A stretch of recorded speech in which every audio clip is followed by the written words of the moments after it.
G'day! In today's video I'm doing a mainboard replacement on an Oppo A58. Now this one here, I gave the customer a couple of options. One was ordering the screen from AliExpress, which would probably take around about 2 weeks to arrive to where I'm located. And alternatively, we could purchase another phone of these on special for 200 Australian dollars and simply swap the motherboard, which is what I'm doing in this video today. Now, the other alternative, it was going to cost the customer about $250, 200 for the phone, 50 bucks for my time, and I should be able to swap over the motherboard from here. Alternatively, would be buying it from AliExpress. It was going to cost around probably $100 to do the job, but it would be around about a 2-week wait, of which sadly this phone does not support Type-C USB, so it can't, OTG USB, plugged in a mouse with a Type-C adapter, and it simply did not function on the new phone, or you couldn't actually interact with a mouse. Sadly, this phone omits that feature, which would have made it easier to transfer from phone A to B, but because that feature didn't work, a broken screen, a 2-week wait for $100 or $250 and get them going today. So we went down the $250 price range. So this one, a very similar teardown that I'll be doing in a moment. Or at least I'll do a bit of a jump cut and get there, but for now, let's proceed with this one. I'm going to take out all the visible screws I can see here. I can already tell that the back cover as a whole comes off. That screw's not from this device. I was hoping there'd be a shield over the back here, but there is not. One slight advantage in a crappy time is if you buy all the parts now, if anything else happens to the phone apart from the screen, you've got spares. Let's say battery starts going a bit poor, well now you've got a whole spare battery.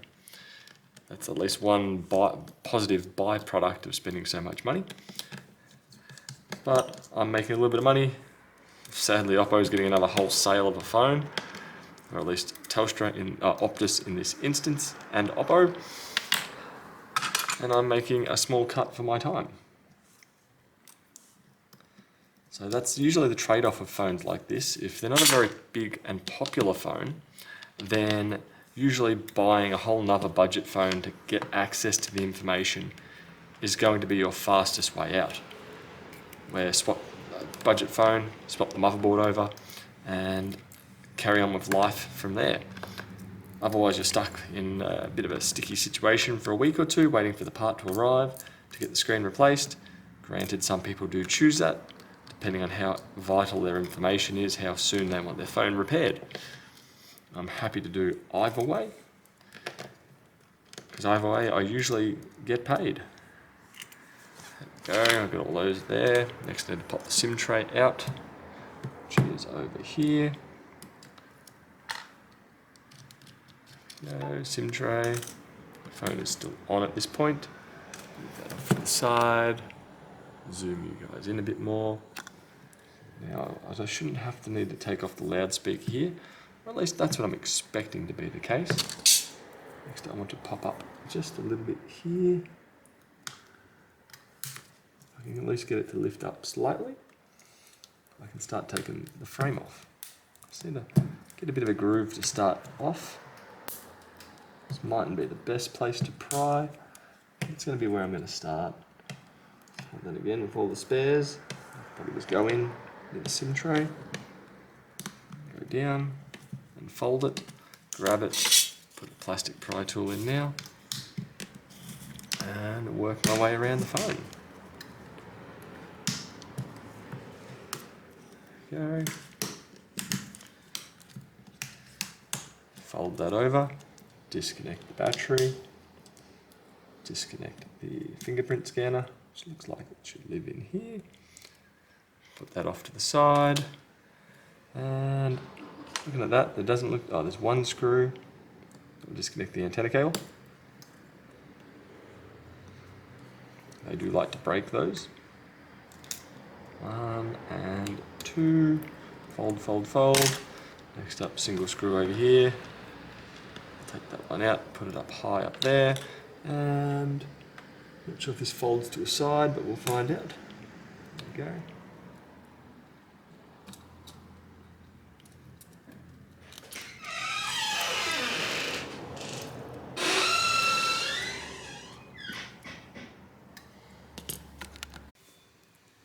Now I've got the new one ready to go.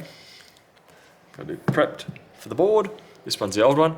One thing I do recommend, to avoid confusion, make sure you label at least one of them.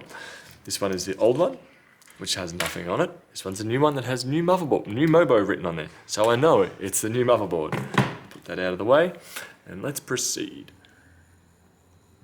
So with it in this state, I have to kind of slide it in. Which corner do we prefer? I think the top left is where it kind of slides under here. I'm going to move these out of the way. Go, push down. That should kind of sit there. It's escaping me. There we go. And at the top, push down. One cable, two cable. I'll leave the battery disconnected. And then I'll connect up the, I'm not sure if it's a Wi-Fi antenna or the mobile antenna. What I usually like to do is connect it up first and then route it. Try and route it where it needs to go. Okay.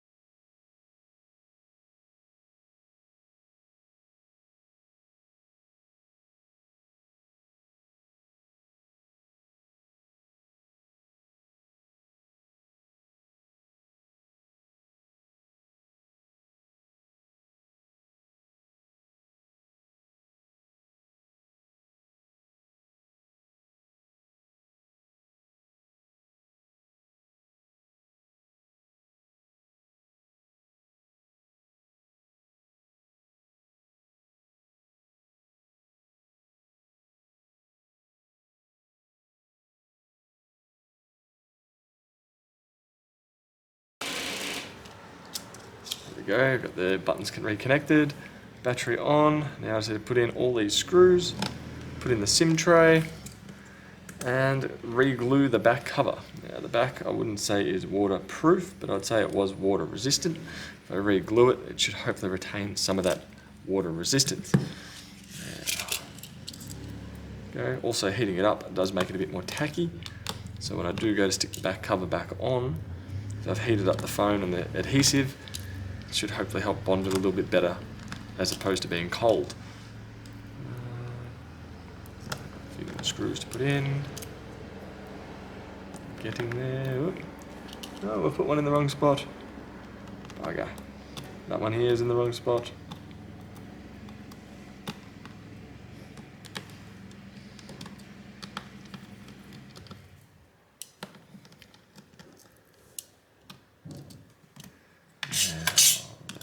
There.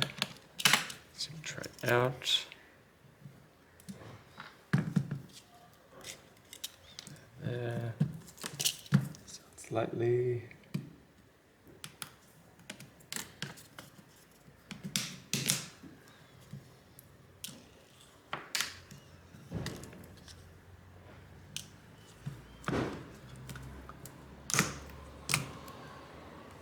Move it one up.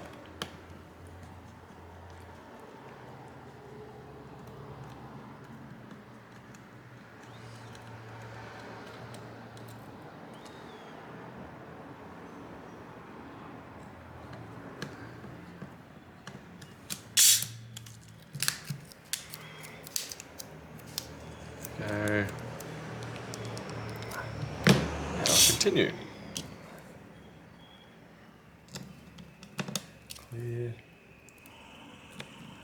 Clear.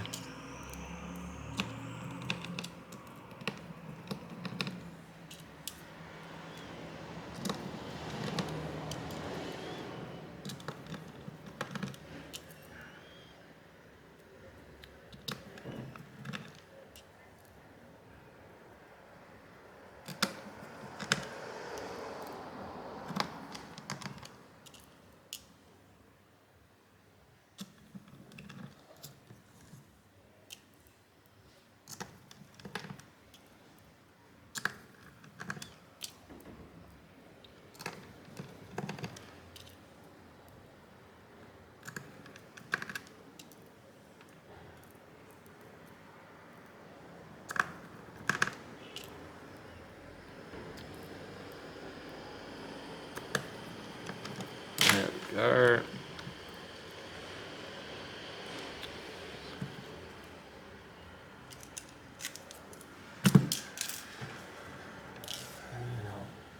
I'm going to use some B7000.